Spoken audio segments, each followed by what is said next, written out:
Yes, everyone, you know what time it is. It's your boy Jack and Ash here. We're going to be getting a little North London derby. I wish it were a debate, but to be honest, we're going to be coming together on this one. We're going to be talking about our midfield, the prowess of it, how good it really is. Can it really stand up, against the Arsenal midfield, which absolutely ran through us last season. But I'm looking forward to this one because Ash and I were kind of, trying to find some sort of topic ahead of this North London derby week. He decided to throw me this midfield question. And Ash, you've asked me, I believe, is our midfield actually better than Arsenal's? And is that what we're going to be discussing today?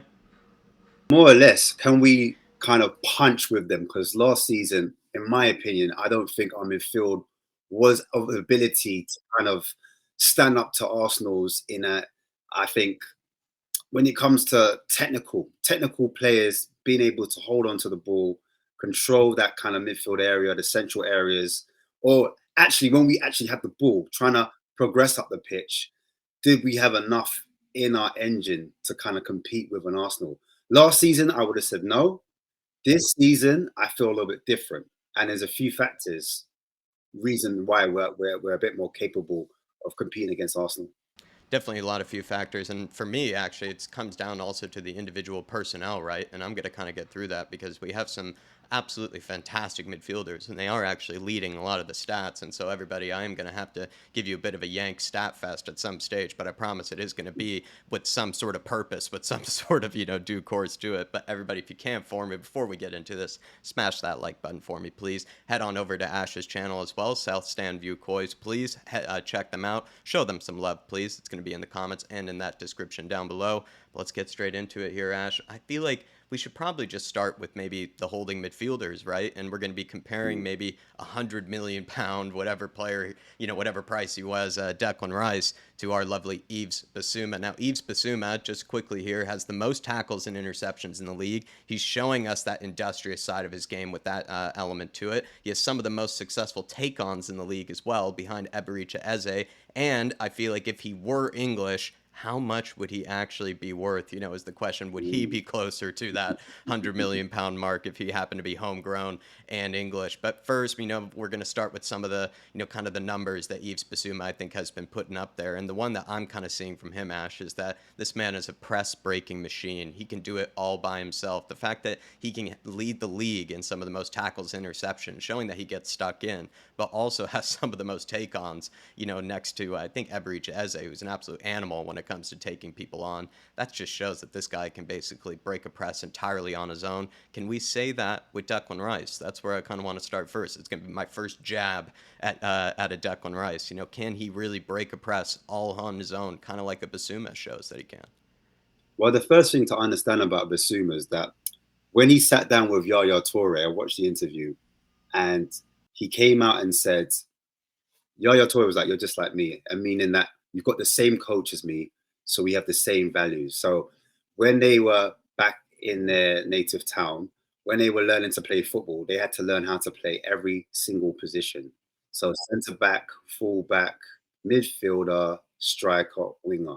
And that's what you're seeing in an East Basuma. You're seeing a player that can play multiple positions, which is idealistically supreme, and it actually marries up with Ange's system perfectly, because Ange wants a player that can play multiple positions depending on where he is on the pitch, and how he can affect the game will be depending on where he is on that pitch. And that's what you're seeing, and that's why a lot of people will be like, "Oh, I don't think Basuma is a defensive midfielder," because they're not used to seeing a player that is in Who's that ilk. he's almost unlimited, right? He's not. Yeah, In fact, compared to other players like a Hoiberg, who I'm a huge fan of and show a lot of respect for, maybe more of a limited player in comparison to a Basuma, who's almost unlimited in what he can do. You can't really say he's just a six. He can also be an eight. He can do everything. you just have to look back into the international break when he was playing for his international country, and it was a African nations qualifier, and he's like at the edge of the box on the byline, and he just wriggles out of trouble by doing like a Cruyff turn, something that you don't normally see from a defensive mid, and he just beats one or two players, kind of passes it around the keeper, and it was an easy tap in for his player. So there, he looks like a winger. He doesn't look like a defensive midfielder, and that goes on to the point that I was making before, that he's a player that is multifaceted. He can play in multiple positions. And I think that's why he's so good, because when you're playing a defensive midfielder, there's different types of defensive midfielders, you have to realize. Mm. So back in the day, we had a Mascherano. Remember, Mascherano was that kind of destroyer. Then Liverpool also had like a Xabi Alonso, who was more of a dictator, like get the ball and spray it Yeah. around. Then you've seen across Barcelona, you've seen like Busquets. a Busquets, do you understand? They call it a regista, do you know what I mean? So you've got these different type of sixes and different types of ideologies. Obviously, Mourinho was famous in bringing Makelele and creating that kind of defensive midfielder that we're now seeing today. Like, and everyone associates that defensive type of midfielder with that position. And if they don't see that, then they think a player doesn't fit that role. But as I said before, I think in this system, and it's all about systems, I think all players need to be able to change and be able to interchange, in different roles depending on where they are on the pitch. If you look at Bissouma's heat map, it is over the last 4 to 5 games, you will see he's spread out across the pitch. He's not necessarily just in our final third. Sometimes he's in the attacking final third as well. And he's centrally, he's helping out the fullbacks certain times. And I'm just talking about on the ball. Yeah. And certain times when we need to progress the ball up the pitch, and we need to progress the ball up the pitch quickly, the centre backs who are stepping on the ball don't always have the ability to dribble or drive the ball forward. And that's why you have a Bissouma there deep in midfield. So you've got someone that has a bit of ability, and you can rely on his confidence, his energy, and his presence to kind of get us up the field and give the team confidence. Because last season, it was a quick transition. It was literally from defense to attack. Yeah. And there's nothing wrong with that. At times, it works. But if that's your only go-to, then you're going to get found out. And what happens when that defense to attack, when you're trying to do that ball splitting, ball through the opposition's defense, what happens when that doesn't work? What happens when you're trying to do the long ball and it's not quite accurate? You end up conceding possession, and then the other team has the ball a lot more, and then it's more defending, and it exhausts the team mentally as well. So when a player like Bissouma has the ball, has energy, and he's able to build up from the back, it gives the team confidence. Now, coming back onto your question, because I kind of went on a tangent there about Bissouma. Oh, I mean, I love a good tangent, but please. We've got Rice now. For me, Rice is good at pressing. He's got a good engine. He gets up and down, covers a lot of the pitch, similar to Bissouma. I think Rice's strength is a little bit higher up the pitch. So when he has the ball, you'll see him defending high up the pitch, winning the ball back. So he gives the ball back to his team. He kind of takes it over as well. So he does those little short passes. That's why a lot of people don't really notice Rice like they would notice Bissouma in midfield, because Bissouma's doing like Cruyff turns in the middle of the pitch to beat a press. You're not going to see that from a Rice. Rice's transitional play, it's not terrible, but I feel like under Arteta, I think that's where he's going to have to progress him a little bit more. And I have seen glimpses of it already, but he's nowhere on the level of Bissouma in terms of beating the press. When like Arsenal will try to press us with Havertz or Vieira, whoever's in that position, or they try to press him with, I don't know, Odegaard, because they're like, oh my goodness, we press without the ball. You don't see all the work we do without the ball. That's their argument.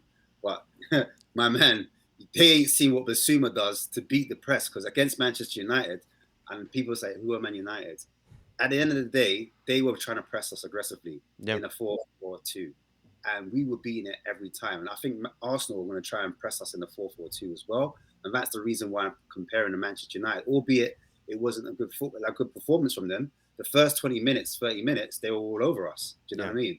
But we still managed to beat that press and progress up the pitch. And then once we got past that initial stage of pressure, we just kind of grew in confidence and we kind of blew them out the water. And I expect the same for Sunday's game. But yeah, coming back to Rice, I feel like that transitional play, he just needs to be a little bit better. You see it with when he's in England. When he's at England, I feel like, again, England don't really tick because they've got him and Henderson in midfield.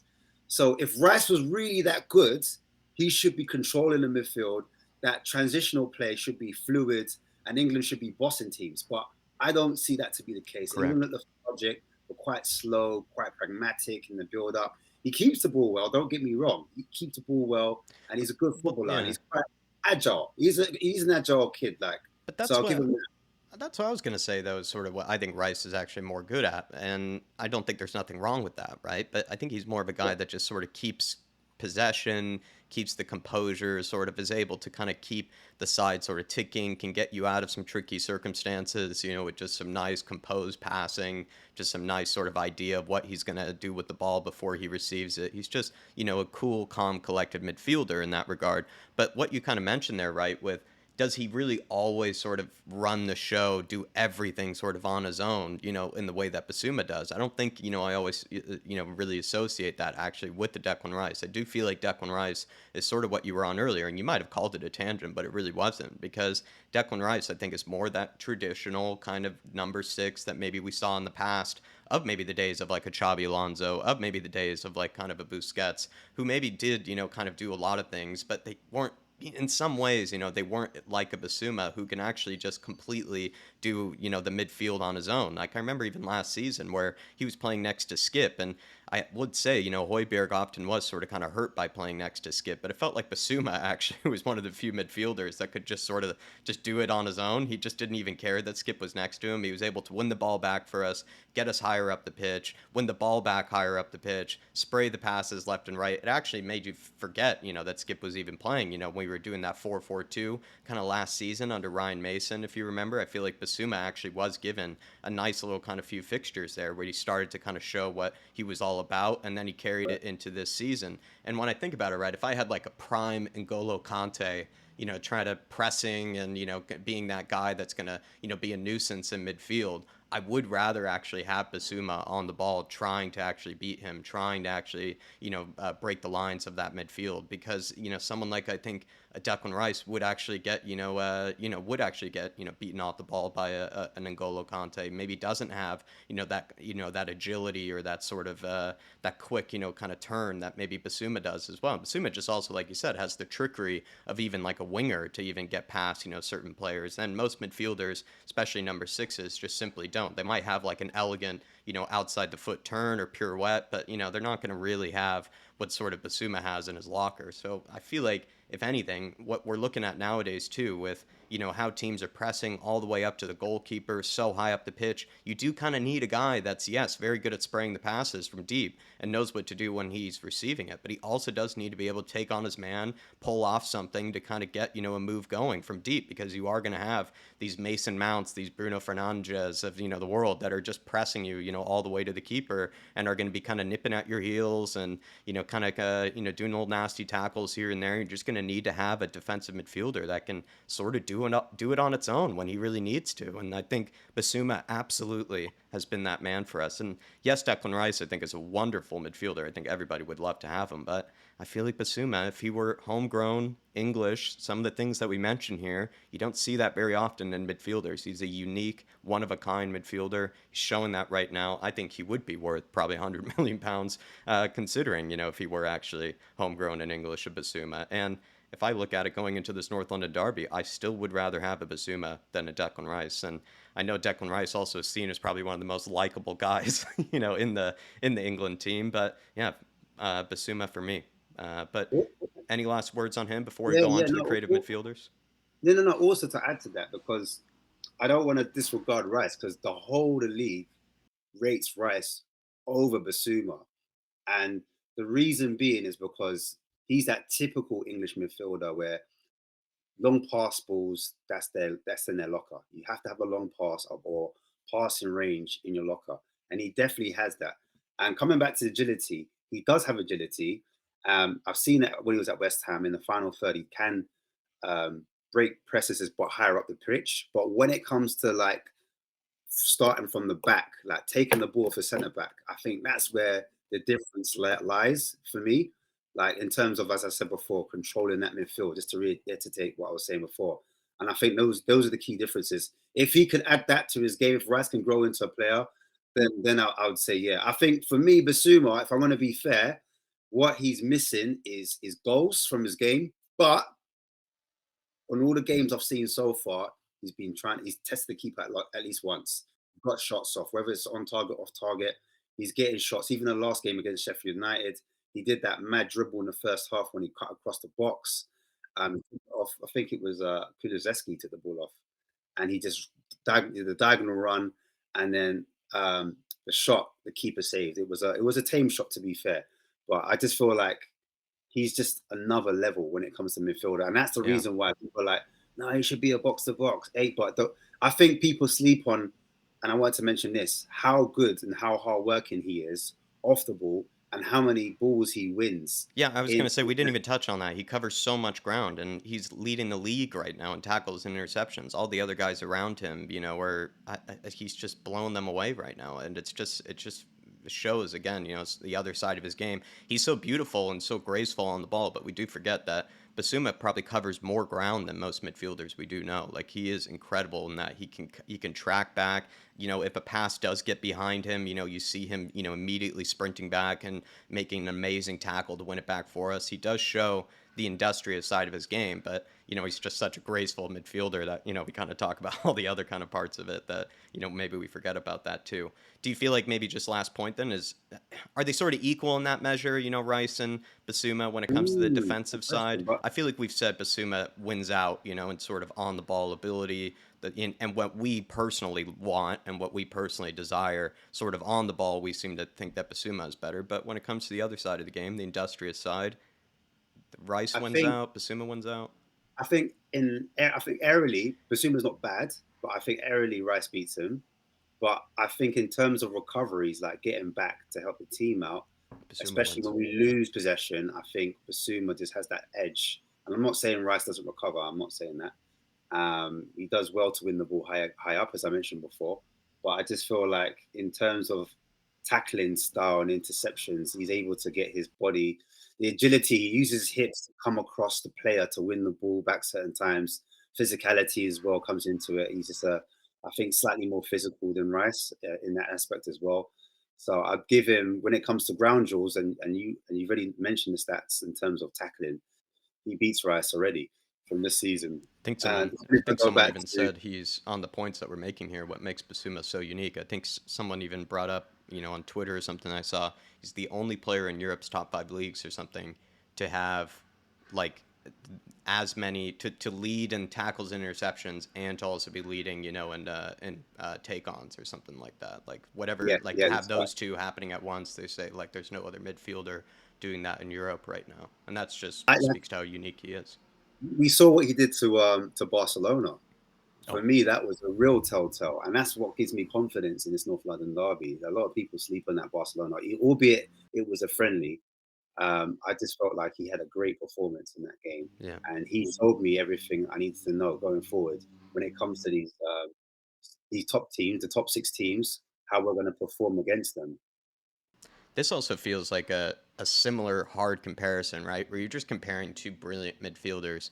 And it feels great that Spurs can even do this, because last season it felt like we couldn't exactly, have Exactly. these sort of conversations. It would have been ludicrous to really do so. I'd love to have them, but it would not have been probably as fair, or wouldn't have been as, taken as seriously. But James Maddison versus Martin Odegaard is going to be a fascinating one, right? Because I feel like there's a lot of reasons to like Martin Odegaard. There's a lot of reasons to like James Maddison. Just quickly here, let me rattle off some Yank stats once more. James Maddison has the most shot creating actions in the league. He has 4 goal creating actions as well, to Martin Odegaard's 2. He has 14 key passes, which I believe puts him very high up there amongst the league as well. He has the most passes into the penalty area than any other player in the whole league. He has the second most progressive passes of any player in the whole league. He was voted the best player of the month. And I feel like this is where I want to start off with. James Maddison is always seen as more of an attacker, it felt like, by previous managers. He was, thrown out on the wing, just because they kind of needed him to play there, or it was because maybe certain managers didn't really trust him, with sort of the responsibilities of their midfield. Maybe they didn't like, what he does off the ball. Maybe they feel like he takes too many risks. I'm not too sure, but it feels like Postecoglou is one of the few managers that's actually really given him that chance to actually thrive in the midfield centrally, being given the chance to sort of just do everything in those sort of central positions. And now, I feel like we're actually seeing, that Maddison can be, a top central midfielder. And some of the numbers and some of the years that he used to produce in the past, you have to think about, I would say those were all kind of done from positions that weren't really even his best positions sometimes. Might have just been positions that he just kind of had to fill because he's a great player that can, make adjustments, but he wasn't really trusted in what I truly think is his best position, which is what he's playing right now. So I kind of want to start there that, he's had like two or three 10 goal plus seasons or whatever it was, with Leicester City. I think he even had one in the championship with Norwich as well. And those were all, I think, seasons where sort of seen as more of an attacker than really as a midfielder. So I'm kind of curious on your thoughts on that, Ash. I feel like he's been given a whole new license, a whole new kind of role. It's a debate that's going to happen to the end of the season because I saw Odegaard last night, and he reminded me why he's such a top talent, why he's held in such high regard. From the fourth goal he scored against PSV, albeit a Dutch team, albeit maybe not Champions League standards, but regardless, give him the time and space. And he has done it to us. He did it to us in the North London derby when we were at home. So we know he's got that in his locker. So any time and space, Odegaard in that final third can be prolific, especially outside the box. He's got unbelievable techers in his shot. He got 15 goals last season. Maddison got 10. But the argument I would say is not that Maddison was in a relegated team. That's a boring argument. My thing is that Maddison was injured quite a lot last season. Yeah, he played a lot And fewer so games. he played a lot fewer games, yeah. So at those times he was missing, I think that's when Leicester were losing their games. And I hope that's not the same for us because he's been that influential. And I think, and I'm going to use the United game, for example, again, because again, that's a team typically you would see as before the season started, they were tipped to be top four. Obviously, they're having a poor start. Um, but who knows, it may change around. So my thing was with Maddison, why it was so good is because they went man to man for us tactically. They went man for man, and it wasn't Bruno Fernandes that was on him at first. It was Casemiro. Casemiro was man to man on Maddison, and what Maddison did was he dropped into the midfield three. So the midfield three, normally what happens is because we don't play a typical 4-3-3. Sometimes we play a 2-3-5, meaning the two centre backs push up, and then the three midfielders become the fullbacks kind of invert, so they come inside. And what happens is what happened when Maddison dropped into that three, you doggy pushed on. He pushed on into the space where Maddison would have been. And what happened was Casemiro, he drew Casemiro all the way down. So when Casemiro followed him all the way through, that left space for Udogie to hit. So the reason why I'm making a comparison is if Arsenal were to go man to man for us, we could do the same thing and exploit that same space. Mm. Where there's space in behind, we could attack technically that right hand side if they were to go man to man. I don't think they will, but I'm just using that for example. Mm. And a lot of people are seeing Maddison and comparing him to Odegaard, but I feel like Maddison's different in terms of a complete midfielder. So because he's in there, he's doing a similar job to what Bissouma was doing. He was taking the ball off Yeah, Van because der Ven. Bruno was trying to take Bissouma out of the game. He was man marking Bissouma, and so was, I believe, Mount. It was sort of like anywhere Bissouma went, somebody had to be on him. It looked like, and Right, eventually they got tired and like couldn't handle Bissouma any longer. But you're right; it right. actually sort of helped us out because what Madison did was he eventually dropped deep enough where it was sort of like, well, we'll just have Madison pick up the ball off the center backs now instead, and that ended up working out for us. But going back to what Exactly. we were saying earlier is that no manager before would have done that with Madison, allowed him, that sort of license to drop that far deep to sort of help out a defensive midfielder. And now that he's been given that license, I think we're seeing the best parts of his game. But sorry. Yeah. Yeah, no, it's all about the actual system. I feel like Right. it's not even like the individuals give you quality, but they complement the system. And there's a reason why Ange was happy with that being one of his first signings, why he was really like, yeah, I want this guy on my team.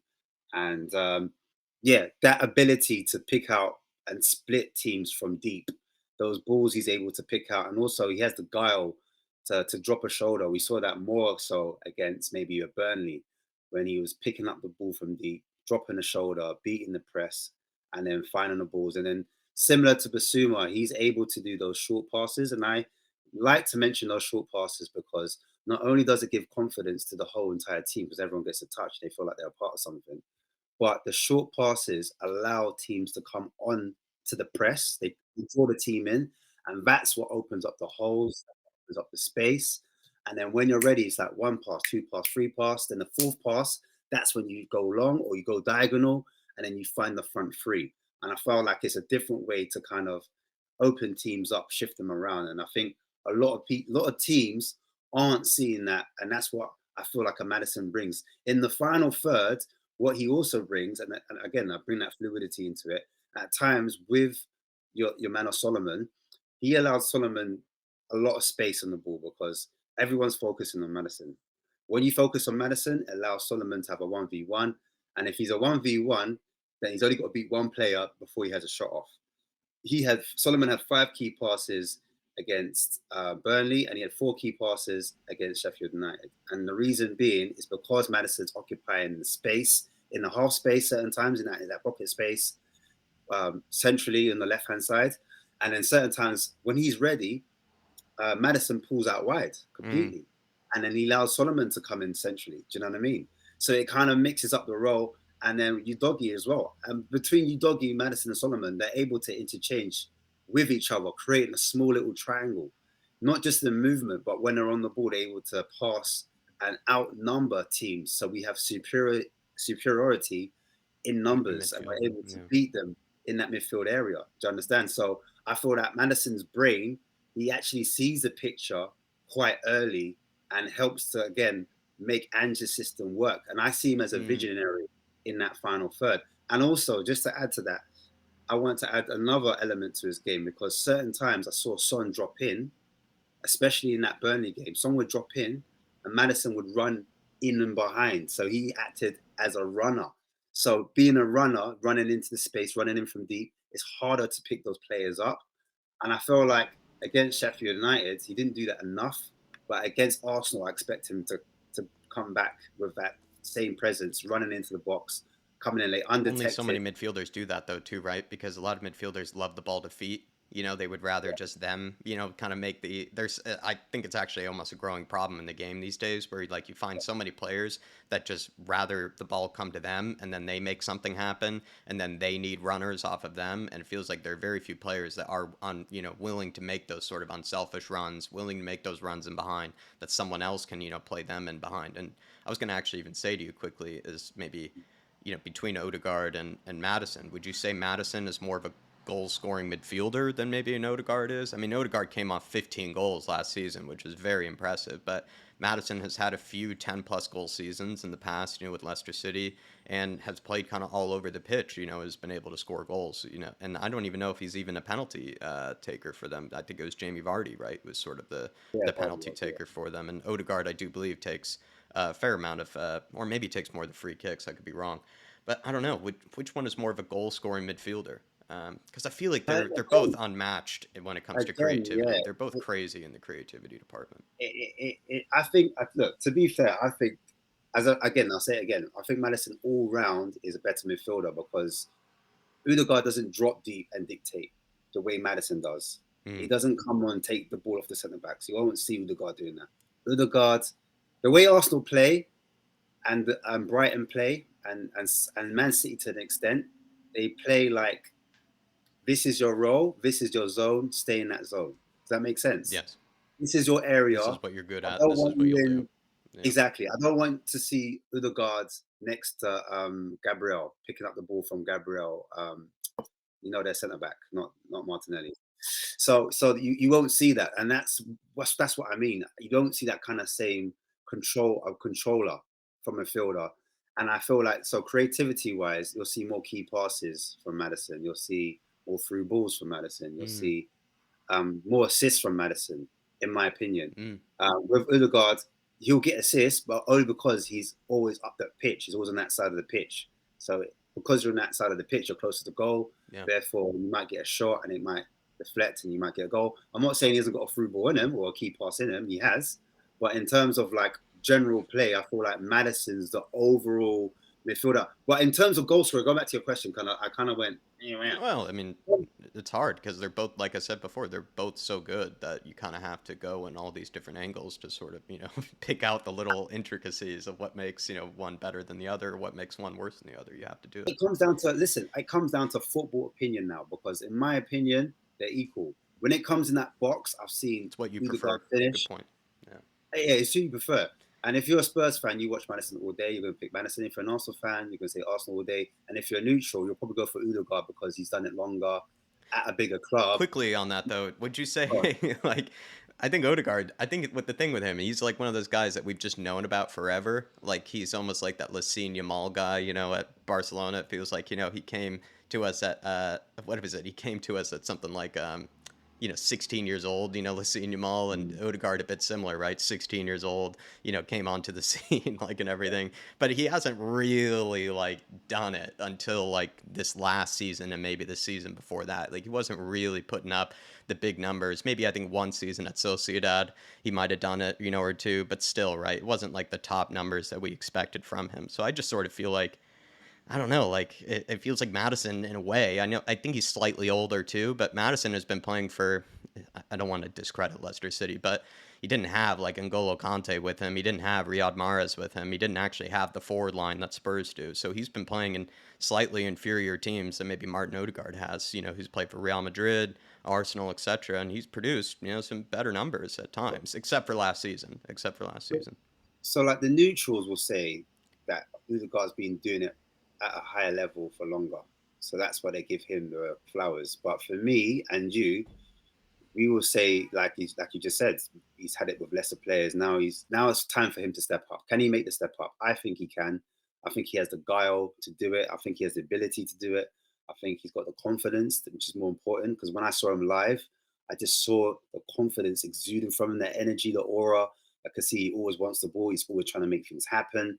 So for me, he's going to be that. There's a reason why he got Player of the Month in the Premiership, and everyone still like disregards him. It's crazy. Like he Yeah. got Player of the Month, and people are still like, Odegaard. But for me, like finishing, coming back to that finishing thing as well, I feel like in that area when he's in that box, he's for me he's a supreme finisher in that box area. Yeah. Outside the box, equally supreme in that area. It's anywhere around that kind of that little D on the box, anywhere around there in and abouts, give him time and space, he's going to put that ball in the back of the net. I was disappointed. He had a chance against Sheffield United where Romero just saw him in the centre of the park, unmarked, and he just passed it to him. And then it caught Sheffield United out, like they were sleeping. And then Maddison drove the ball up the pitch. Yeah. And then he had a free shot, but he didn't really get hold of it. And he shot it, and it just went straight down the keeper's throat, and he was able to collect it. But like another game, and I know why it happened, because like unless you're watching a game, if you saw highlights, you'd think, like Maddison, like he messed up there. But that game was very stop, start. And that's the reason why we didn't batter Sheffield United, in my opinion. They did a very good job at tying their shoelaces, kicking out for throws, pulling up for injuries. Referee wasn't helping, time added on. And so that disrupted our momentum, that disrupted our flow. So when we were presented with chances, we weren't quite getting our foot around the ball. We weren't quite hitting it the way we would do if the energy was up, if the rhythm was up, if we had a momentum, if we had a passage of play, etc. It would have been a different result, in my opinion. But generally, across the 5 games that I've seen so far with Maddison, I feel like finishing-wise, he's probably just behind, if not on par with Son, in my opinion. Like, yeah. I literally, in the box, he's deadly. He is that guy. Last but not least, I feel like we do have to talk about, and I think it should be brief, the other midfielder, which is Papa Matasar versus Havertz or Fabio Vieira. I mean, we also have Bentancur coming back. I feel like that's actually a no contest. Whereas before, we were talking about 2 very skillful midfielders in the case of Rice as well as Odegaard, and in our case, Maddison and Bissouma. But to be honest, I feel like Arsenal fans should concede. I mean, the way Havertz is playing right now, I think people are still very unconvinced. You look at Fabio Vieira. I mean, yes, he's like almost in a way kind of outplaying Havertz, which sort of says a lot about where their problems kind of lie in that sort of third position. They actually looked better with Granit Xhaka. I think this would be more of a conversation if actually Granit Xhaka was still left in that midfield. So Papa Matasar or Bentancur. I know Bentancur is out injured, but like he would be a choice, available for the next one, when we talk about the next North London derby. So I just feel like it's a no contest there, unless you think, there is something to say about that, Ash, when it comes to I that third mean, position.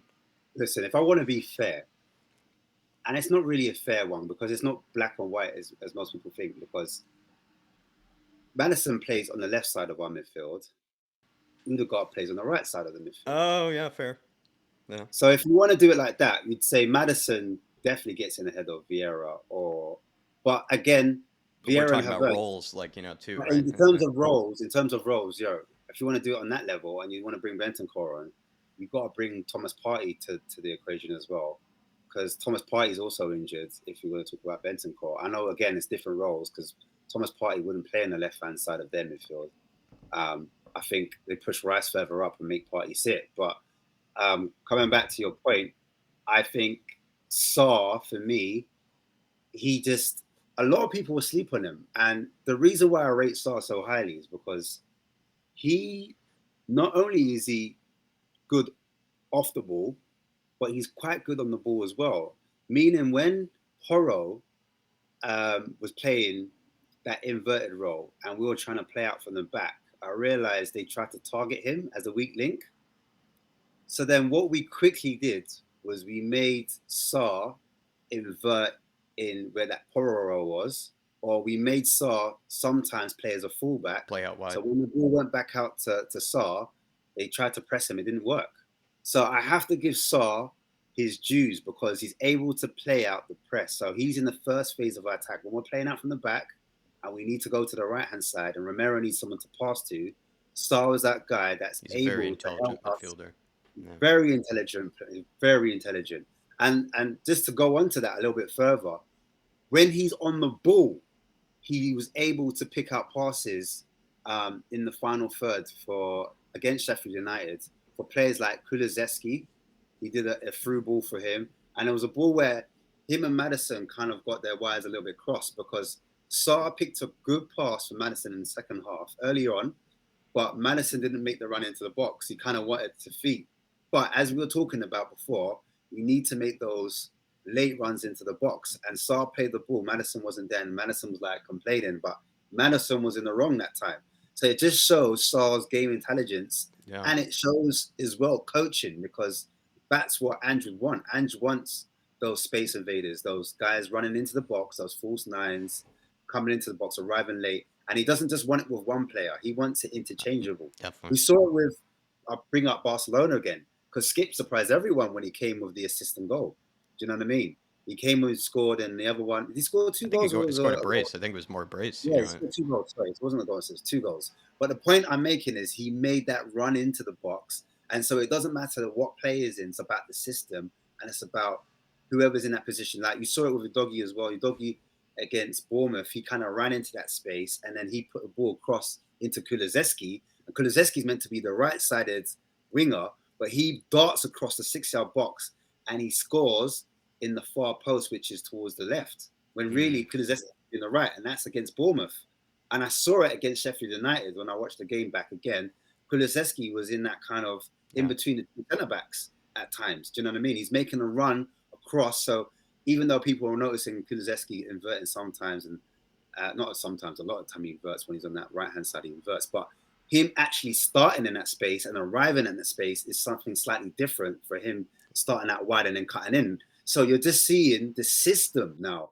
These guys are being coached, and remember, we're only 5 games in. So for me, it's just also games come so quick. I wish it was slightly later because the more we get into our rhythm, the more we get coached, and Ange gets those training games in, and we've got a whole week to prepare. Obviously, I wish we had more. I wish we had more of a what is it? Evidence or more, kind of, case studies or whatever the term is. I think we just had more of that sort of data to work with, more of these kind of, games to work with to have more examples for sure. It could be to our advantage because they've got less evidence for them to work out our teams. Do Very you know what good I'm point. saying? Very So good point. obviously Arteta's team are going to be analysing us as we speak right now, what we do. They've just finished a PSV game, so now they're going back to Tottenham Yep. and they're trying to do the tactics. They've got less time to kind of think about Spurs now, whereas we've been working, we've been looking at them. We've looked at them on Wednesday night, and we're like, oh, okay, so you're doing that. Okay, cool. So we're adding a few more tweaks to our system, tweaking. They've got less time to do that. But and also earlier kickoff as well, so that might be in the advantage as well. But Always. coming back to Sarr again, I feel like when he comes on the ball, he's really good at driving the ball, like dribbling with the ball. Sorry, like up into space. So ball carries. I would like to see his statistics with ball carries because that's one thing I notice about him. He's really good, and everyone notices his physique when he runs with the ball. He's able to cover a lot of the grass, a lot of the ground. He's quite agile. He's got good hip mobility. He's able to recover as well. But that is something I really noticed. Not just his press resistance, but him actually driving that ball up, trying to find space and Yep. starting some of the attacks. And then for me, at times, I know Bissouma is a special talent, but I just feel the way they work together is brilliantly. He's always next to Bissouma. Like if Bissouma doesn't get a tackle, he's in the afterwards. Now Like mop up. He mops up quite a bit, especially on that right hand side where Poro's in front of him playing in the 8 position where people don't realize where Sarr should be. he does like 3 different things at once. I think Pop Yeah, Montasar is able to do all 3. He's able to create, he's able to get stuck in, and he's able to sort of drop deep if need be and sort of help us out, breaking the press. He's almost able to do all 3, in fact, and that's what makes him, I think, in fact, better than actually what Vieira or Havertz do. Vieira or Havertz are probably being asked to do different things, but I feel like even Pop Montasar could probably do exactly what they're being asked to do and probably would do it just as well, if not better. And I would say my final point before we wrap this up is absolutely rate that Generation Foot Academy over in Senegal. I believe that's where he comes from. I think Mane came from that academy. I believe even recently some other like big, Senegalese talents have come out of that academy just recently. So Generation Foot, I believe Paratici already is well aware of it. Don't even need to even tell the Don. He already knows about it. But everybody, I would say, keep a lookout for that Generation Foot Academy. They seem to be producing some of the best players out of sort of that region for sure. Ash, give yourself a plug, please. Thank you for doing this with me. I look forward to another one of these. Maybe be more of a debate, but like I said in the beginning, we have to come together ahead of this North London derby. So please, sir, give yourself a plug. Thank you for doing this with me, my man. Yeah, so you can catch me at Southview Coys, at A View from the South Stand, or you can catch me at Southview Coys. So those are the 2 different ways you can catch me. Tactics show I'm going to do on Tuesday. It's going to be a real interesting tactics show. We're going to have a lot more visuals this time. I'm working hard on trying to beat the whole copyright infringement. Like it's not easy because I know like they're onto us. So I'm trying to do it in a way where it doesn't infringe, but I can show visually fans where we went right and what we need to improve on because I think that's a big aspect. So check that out. And I also got a rival show. It's quite spicy, so it's not for the faint-hearted. Nice. We've got Liverpool next, so we're gonna have a lot more Liverpool fans on the next show. But I expect a lot more shows. Obviously, we're doing a preview show. Hass is doing that on Friday. Spur TV is doing a preview show for Arsenal. Nice. And then we're doing a post-match on our channel as well. But I will be on We Are Tottenham TV doing the watch-along. And I'm also doing the post-match fans We Are Tottenham TV. So you can find me on there as well. But the last thing I wanted to say is, just before we end, I feel like we are more fluid than Arsenal. Honestly, I'm not saying that because I'm a Spurs fan. I feel like Arsenal have their principles and their coach to stay in their zones, where I feel like our midfield can rotate in multiple positions and we're a lot more fluid. Yeah. And I think that's the difference between us and definitely. Them. Thank you, sir. We'll be seeing you, everybody. Hit that like button on the way out. Please check out Ash's channel and everywhere he's going to be this week. Come on, you Spurs. In the big hands we trust, and we never stop. See you, everybody. Everywhere we go.